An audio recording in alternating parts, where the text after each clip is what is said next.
Hey class, Mr. Stewart here. This is going to be the week 5 Tegrity video for chapters 9 and 10 in your text. And I apologize for not having a Tegrity video last week. I had some computer issues. I was also had some sinus issues, and you wouldn't have liked my voice too well. So hopefully you guys can hear me and you are seeing the PowerPoint. There's no actual video of me speaking, but you should be able to hear me and also see the PowerPoint on the screen. One reminder is that this is midterm, so please make sure that you are that you get into the class and that you complete the weekly material this week, but you also take the midterm exam no later than Sunday evening. And I believe you get 3 chances, and Blackboard will record whatever the highest grade is. So make sure you get in there and get that midterm exam taken. I think it will disappear from your view after about midnight on Sunday evening. So make sure you allow yourself plenty of time to get in there. Okay, I'm going to cover some high points here from Chapter 9, and I may get into some of Chapter 10 with this particular Tegrity video, but I want to talk about mainly Chapter 9 today for a few minutes, and maybe try to clear up some muddy water in regard to intermediate sanctions and community corrections. This is something that is really kind of a new phenomenon in corrections, because prior to, let's say 1960s, 1970s, really kind of became popular in the 80s and that point forward. If you were convicted of a crime, you either had jail time, prison time, or no time. And there really wasn't anything in between, no real punishment versus incarceration. And we started to see the introduction of what we call intermediate sanctions, and even also community corrections several years ago. And honestly, we began to think that there were probably too many people getting sent to prison, and some of them didn't necessarily need to go to prison for what they had done, but yet they needed some type of punishment. No punishment just wasn't enough. So we brought in this whole idea of intermediate sanctions, which is something less than prison, but it's more than no punishment. So that's what we're going to be talking about in this chapter. Get this slide to change. Here we go. Your learning objectives for this chapter describe the rationale for non-incarceration penalties, which is what I just did. The rationale for intermediate sanctions, which is what I just did. The continuum of sanctions concept. Explain some of the problems associated with intermediate sanctions. List the various types of intermediate sanctions. Describe what it takes to make them work. Assess the role of the new correctional professional. Explain how community corrections legislation works. Critically assess the future of probation, intermediate sanctions, community corrections, etc. So let's look at that rationale again here, just very briefly, for intermediate sanctions. Imprisonment is expensive. Even at a low custody level, such as a minimum custody level, it still costs $30-40 a day at a minimum for each particular prisoner. Now, you're saying, well, that's not too bad. I want to do a quick calculation here, and let's say that the state of Tennessee has about 25,000 inmates. If you do 25,000 times, let's say $35 a day, that's $875,000 a day to house all of those prisoners. And if you multiply that times a year, you get $319,375,000, and that's just if they were all minimum custody. So over $300 million for 25,000 inmates for a state. That's a lot. That is hugely expensive, and that's just talking about the current inmates that we do have incarcerated. There are more than 25,000 prisoners that go through the legal system in every state every single year, and let's just say that half of them get found guilty. There's no possible way that it would be financially feasible to send every one of them to prison, even if it was minimum custody. So it makes financial sense to have something less than imprisonment while still overseeing this person and still providing them some level of punishment, some level of control within society, so that they're not going out committing more crimes. Some of the other reasons is that imprisonment is too restrictive for many offenders. I mean, prison's just not for every type of offense. If you got 12 DUIs in your history, you don't need to go to prison. So there's certain offenses you just don't need to go to prison for. Also understand that traditional probation doesn't always work. It doesn't work with most offenders because it's too lax. It's simply saying you have to come in and report once every couple weeks or once a month, and you can put on a pretty good air of compliance for an hour once every couple weeks or once a month, but it doesn't take too long because of that lack of control that probation offers, that person's probably likely to re-engage in criminality fairly quickly.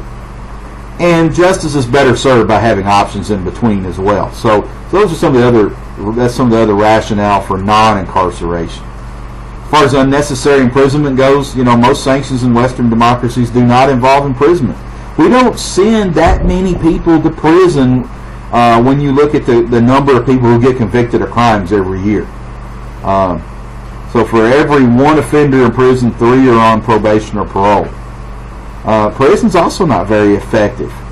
Prison should be probably right now reserved for those offenders that they're not going to play well with others. They're not going to take rehabilitation, or at least at the present time, they're not accepting that rehabilitation, and it should be reserved for the worst of the worst offenders. However, the public is kind of shifting away from imprisonment as well. They don't want to send everybody to prison. So we have to have some rationale for putting some other type of practice in place here. Probation is limited. It doesn't work with serious offenders. So how can intermediate sanctions improve supervision? Because probation doesn't really do a good job of supervising, because it's up to the defendant to come in and prove that they're in compliance, whereas with intermediate sanctions, you've got the system is monitoring those defendants for compliance in a much more restrictive manner, but it's still not to the restrictive point of prison. So intermediate sanctions can intensify the supervision, and it can also provide specialized programs as well. It's an improvement in our criminal justice system. It gives more options for the court as to how they're going to punish someone. I mean, think about this. Prior to intermediate sanctions, the jury in many cases would consider whether prison was an appropriate punishment for somebody whether in their decision to find them guilty or not. If they didn't think this person could survive in prison or needed to go to prison, in many cases they would find them not guilty of the crime, just so they wouldn't have to be responsible for sending that person to prison. And that's a pretty sad state of affairs when you're letting criminals walk simply because the only punishment options you have at hand are just not the best for that particular person. So this provides more options. It allows a closer tailoring of the punishment to the offender's situation. When an offender breaks probation or parole rules, a response is needed to maintain the credibility of the rules. Think about this. If you're on probation and you violate the rules of your probation or your parole, and they come in and they smack your wrist and say, hey, don't do that again, does that really help? No. But if you can be more restrictive before you actually kind of send that person back to prison, then you have something else in that continuum of punishment there. Each offender is different, and intermediate sanctions provide the greatest justice for the majority of them. What's the rationale for intermediate sanctions? Well, we're just talking about this continuum. A range of correctional management strategies based on the degree of intrusiveness and control over the offender. Everything just doesn't require prison, but a lot of offenses require some type of punishment, more than simply saying you got to go by these rules.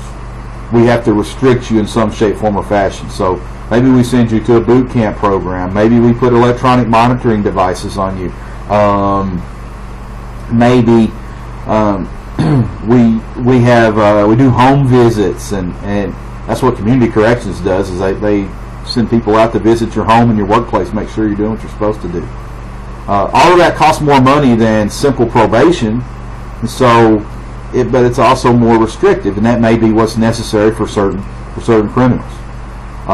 Here's a pictorial representation of the continuum of sanctions concept. It starts on one end with low or little control over the offender with fines or restitution. I mean, how much control are you actually exerting over somebody if all you're doing is fining them or making them pay for the damage they caused, or you're just having them, go out and pick up trash on the side of the road? That's not a lot of control. You might require them to do drug or alcohol treatment. That's a little bit of control. A little more control would be probation. Even more than that would be home confinement or house arrest. And then you get into those levels of higher control, such as intensive probation supervision, it's also been called ISP, intensive supervision probation. It's just we're keeping up with you 24 hours a day, 7 days a week, with electronic monitoring devices and things of that nature. Or maybe we send you to a boot camp, which is it's incarceration, but it's temporary and it has a purpose. And what I mean by temporary and has a purpose is that it's kind of like basic training for the military.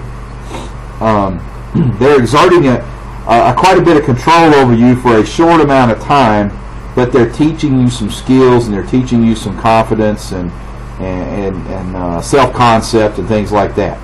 There's a little bit of punishment involved, but mainly it's about changing your mindset. But then you have shock incarceration, and that's when we put you in jail for a little while, just so you kind of get a taste of it, and then we bring you out of jail and do something less than that. But it's enough to show you, hey, here's what you're going to get if you continue down this road. And then, of course, jail or prison is at the very high end of the spectrum there, as far as that continuum of sanctions go. The advantages of this continuum is that it increases the flexibility of the system and puts a lot more options out there. It does decrease the overcrowding in the jails and the prisons by not sending everybody to jail or prisons. It allows more responsive management of the individual offenders. Yeah, it does. If a person's not reporting, a brief home confinement can be followed by a return to probation. Or even if that doesn't work, they can do shock incarceration or put an ankle bracelet on you or whatnot. And it's much cheaper than sending people to prison. It's much cheaper when you're following these things that are on this continuum. So what are some issues with intermediate sanctions? Well, there's a bit of a controversy over who should administer them. Should it be the courts, or should it be corrections departments? And having worked in several different states, I've seen this done both ways. I've seen it administered either way. And I don't know if one is necessarily any better than the other, or maybe you even have a community corrections division that's somewhere kind of in between the corrections and in between and the courts. We also have issues with selecting the offenders.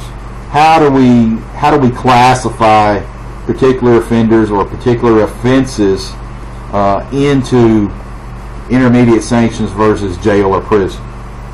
Because you have to always also consider, keeping society safe while providing the best chances for rehabilitation, while protecting the wishes of the victims. I mean, there's a lot of things that go into that kind of come into this equation as far as selecting the offenders.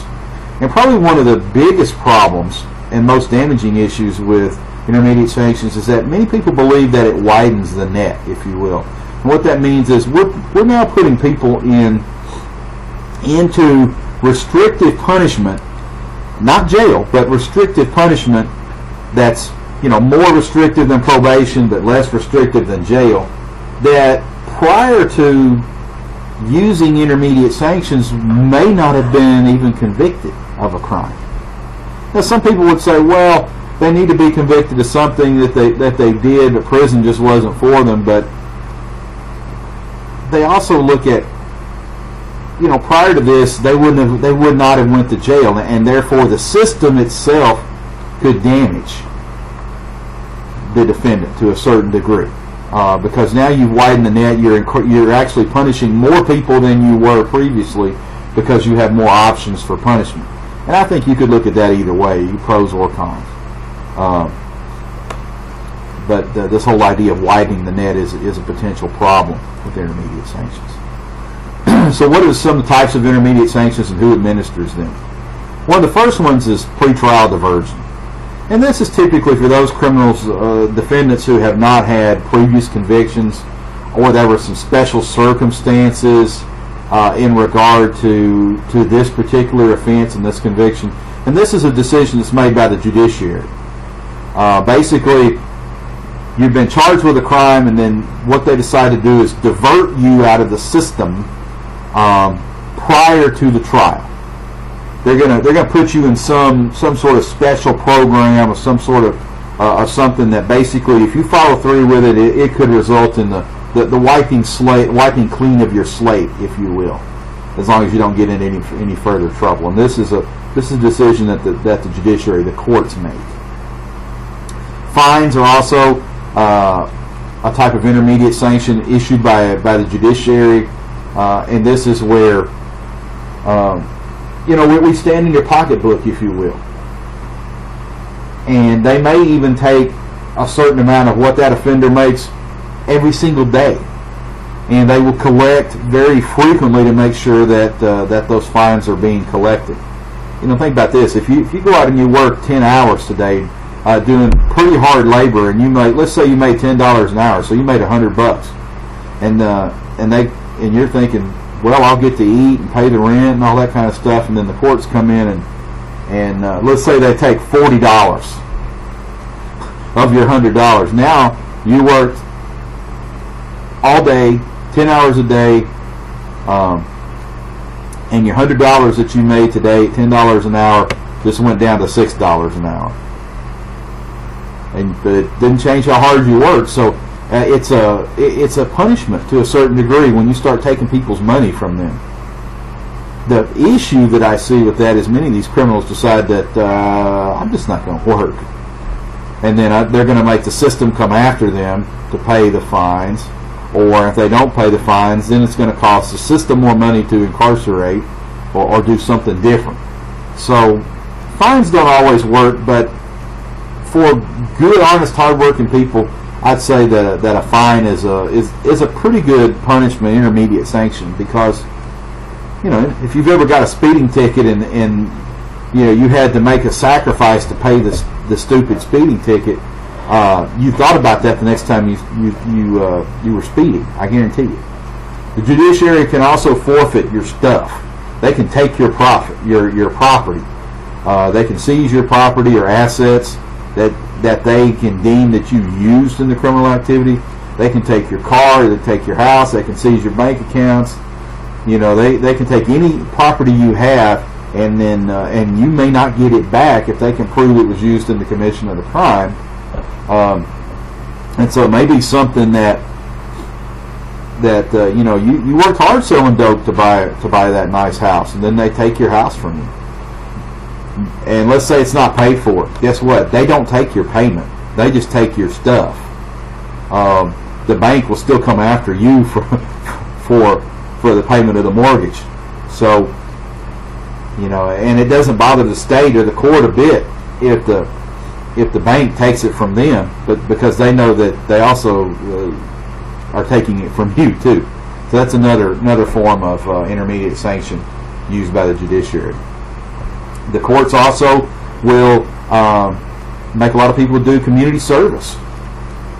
You know, and that's basically, you have to, if you don't have the money to pay fines, or maybe you have fines in addition to community service, they put you out in the public and make you do some work. I know with juvenile offenders, I used to have them paint the fire hydrants in town, wash and wax the patrol cars, sweep out the fire department, clean up City Hall, mow the grass, pick up trash. And I had T-shirts I made them wear saying they were juvenile offenders.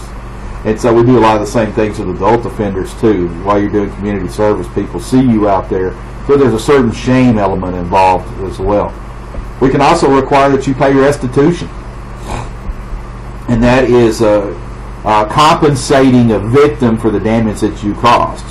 If you caused physical damage to a victim or a victim's property, you may have to pay them some sort of money in return to that for that damage that you caused, or you may have to pay restitution to the state if you caused damage to their property. I had a guy kick the window out of one of my police cars one time, and one of the things they did, they charged him restitution for the replacement window in the patrol car, and that's like $500 to get that, and I think it took him about a year to pay that off. So it's just another way of kind of standing in their pocketbook, kind of in addition to fines. Now, probation departments, depending upon, this is another agency that can administer these intermediate sanctions. Probation departments will a lot of times operate day reporting or day treatment centers. Some of these are probation centers, and some of them are restitution centers, or both. A probation center is a residential facility where the persistent probation violators are sent for short periods of time. And this is where they go there. Maybe they get to sleep at home, or they have to spend the night in these places. They don't get to go home, but either way, they may either live there for a short period of time, day and night, or they may just sleep there and go out and work their job in the day in order to pay their fines and restitution, or they may have to go there during the daytime to attend some sort of treatment class or something like that. It's just another way of keeping up with them as well. Restitution centers are facilities where probationers who fall behind in their restitution are sent to make payments on their debt. Basically, so we keep an eye on them. We know where they are and what they're doing so that they can pay off whatever that debt is. We also have probation departments also run ISPs, or intensive supervision probation.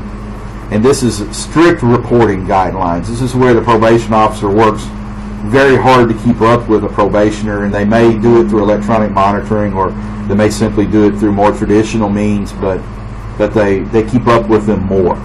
They're checking up on their probationers more often than the traditional type of probation. Like home confinement and electronic monitoring are also typically administered by probation departments. Home confinement is basically house arrest.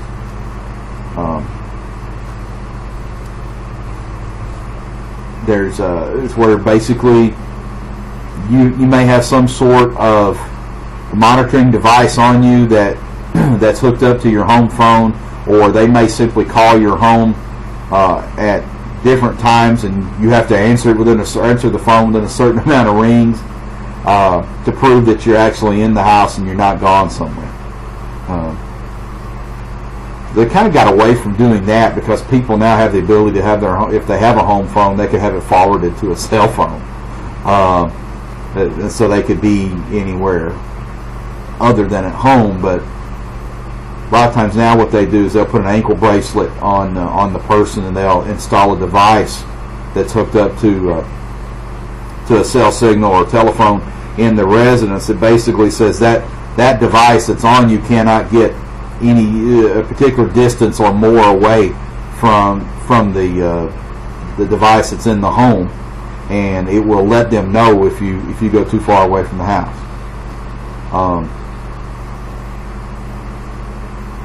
As far as electronic monitoring goes, there's basically two types. You have passive and active. Passive monitors respond only to inquiries, and what that means is that they can go in and they push a button, it'll send a signal out, and it'll get a signal back, and it will tell the monitoring agency where you are. A GPS coordinates will show on a map where you are. The active devices continuously report where the person is, and interestingly enough, many of the newer electronic monitoring bracelets, ankle bracelets now, the monitoring agency can actually talk to you through them. They have a speaker and a microphone. They can even turn that microphone on without you knowing about it, and they can monitor your conversations, what you're doing, what you're saying, to see if you're living by the rules.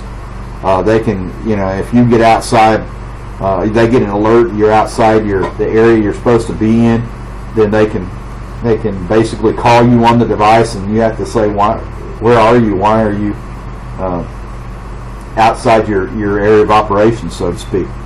And it just allows them to more actively keep up with the defendant.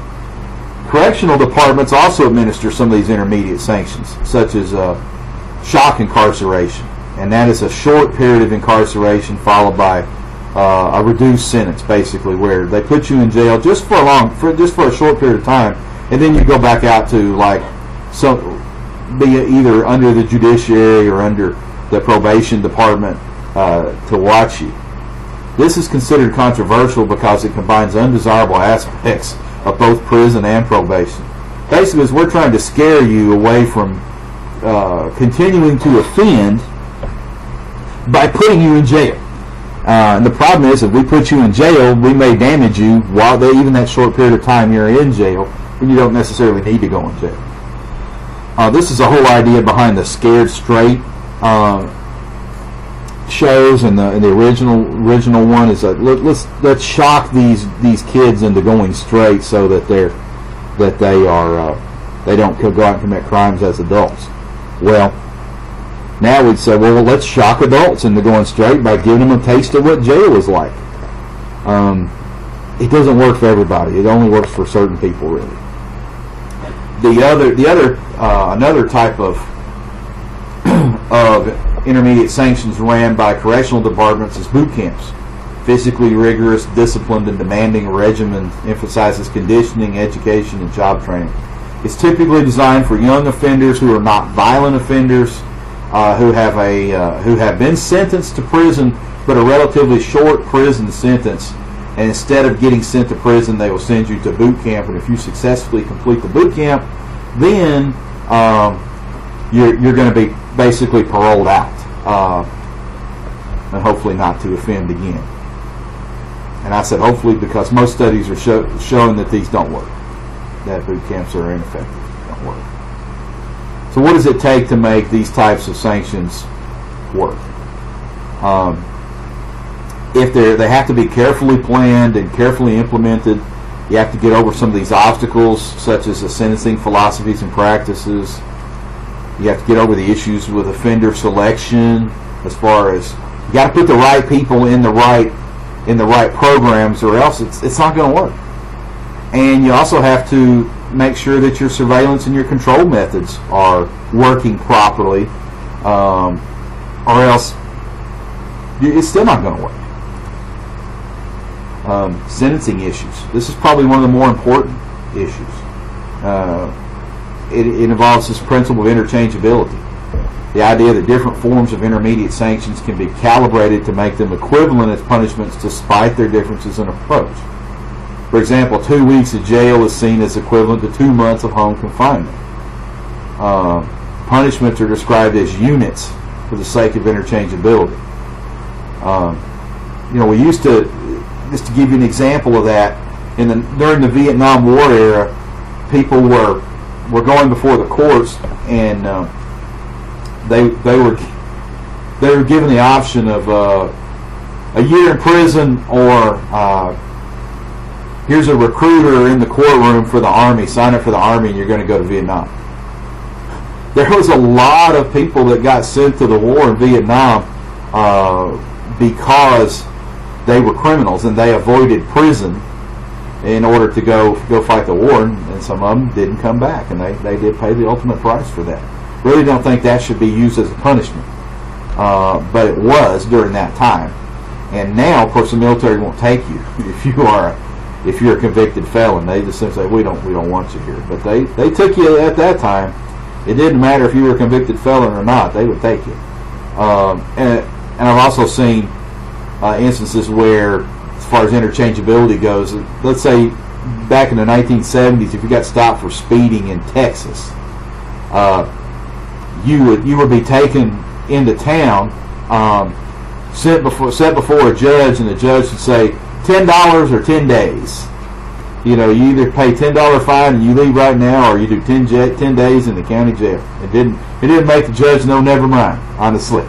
So if you didn't have $10, you did your 10 days, or you had somebody wire you the $10, or bring you the $10, and you could get out. So I don't necessarily think that all of these punishments are necessarily interchangeable. I think each particular type and level of punishment is really set for a particular type of offender in a particular type of case. They should be taken on individual bases and not used as kind of a cookie cutter. And understand that you've got to be looking at the right target group of offenders. Intermediate sanctions have two general goals. Number one, cost effectiveness, and basically a more effective alternative to probation. Something more than probation, but also less expensive than prison. If you put the wrong people into this level of punishment, you're not going to have a success rate. It's not going to work. So really, you need to assess these lower risk clients, and these are the ones that probably ought to go into intermediate sanctions, and the more higher risk clients are the ones that need something higher on that level of that continuum of sanctions profile there. As far as surveillance and control go, the tough aspects of these intermediate sanctions may not be totally positive, which means some people don't respond well to that level of control, and they respond opposite of the way that you want them to respond, and that's something you just have to find out. Many people again believe this is a widening of the net. The costs of stricter measures outweigh the benefits, and that it's not really that cost effective. Deterrence-minded people believe that surveillance deters crime by making offenders less willing to commit the crime, and by catching active criminals earlier in their cycle of recidivism, so that they get a stronger punishment earlier, which should decrease their repeat offender status. We hope, if it works like it's supposed to. Doesn't always, but that's what we hope. And here's cost of incarceration and intermediate sanctions in a comparison study between 4 states. It doesn't say what states. It does. Colorado, North Carolina, Ohio, and Virginia. Average cost per year of prison is $25,000. Almost 26. Average cost for jail, $18,000. Average cost for probation, $1,200. Average cost for intensive supervision probation, $3,300. Average cost for community corrections, $4,000. Average cost for day reporting, $4,000. Average cost of house arrest, $586. Average cost for electronic monitoring, right at $3,000. Average cost for halfway houses or boot camp, $18,000 to $34,000. So you can see that typically the lower level on that incarceration continuum, or that intermediate sanctions continuum, the cheaper it is. And it's much cheaper. These intermediate sanctions that are administered by probation departments are much cheaper than the ones administered by corrections departments or prison. Prison and jails, $18,000 to $25,000. Boot camps are hugely expensive, $34,000 for one inmate. That's crazy. Or halfway houses too. is half the cost of boot camp. So the way to go for the majority of these offenders is probably going to be intermediate sanctions as far as the financial part of it goes. So it is much more cost effective for sure. All right, that's all I'm going to cover, because I want you to keep an open mind in regard to these intermediate sanctions. The next chapter, chapter 10, is also it's pretty straightforward. It simply talks about incarceration, what the goals of incarceration are, the problems with incarceration, current problems, historical problems, and if you have questions, feel free to reach out and we can discuss that. All right, guys, have a good week, and I'll be catching up with grading and responding in discussions soon. Bye bye.